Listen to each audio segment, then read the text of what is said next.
Okay, so we've talked a bit about fracture. There's another important related topic, friction. Okay, so think for a moment what the difference between those might be. So it's basically breaking something versus sliding on something that's already broken. Okay, and the Moore diagram can help us sort of understand that. Understand that difference also. All right, so here's our normal stress and our shear stress. Basically what we find, so we previously drew a fracture envelope, and you might have noticed like it didn't go through the origin. Okay, so this is fracture, and any Moore circle that any stress condition where this Moore circle touches that, there's going to be a fracture. It's going to break, and but we have a related thing for friction. So for friction, we don't need to break anything. So friction actually goes through, let's dash friction. Friction actually has a different slope, but it goes through the origin, okay? So we can have for example, let's label that friction. So we could have a stress state indicated by this Moore circle, for example, where if we happen to touch the friction, if we happen to have a surface that's already been broken, it'll start to slide if the Moore circle touches it. Okay, so this distance here is important. It's called cohesive strength. Okay, cohesive strength. So this is the difference, basically, how much shear stress it takes to cause a fracture.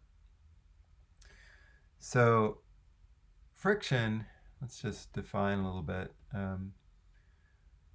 Friction is cohesion less. So without cohesion, strength. So faults are the example here. So the San Andreas fault, it's already there. Okay, it doesn't for that plate boundary to move. It doesn't require breaking new rock. It requires just sliding it along a surface that's already been broken. So friction is super important geologically. And it follows more this dashed surface. And there's another important related observation. I'm going to try to spell it correctly, called Byerlee's law. And this is that nearly all rocks have the same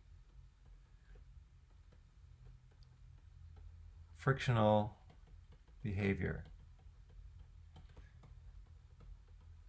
So if you plot you can do a bunch of tests, different rocks, different rock types, different angles, and the data just plot along in a very well-defined cloud kind of along that friction angle. Actually, it kind of takes a curve at a higher stress, but we're not going to worry about that. So if you look closely at outcrops, you'll notice they're full of cracks. And so we basically have come to understand that, at least for the upper crust, that its strength, the upper crustal strength, is equal to the strength of pre-existing faults. In other words,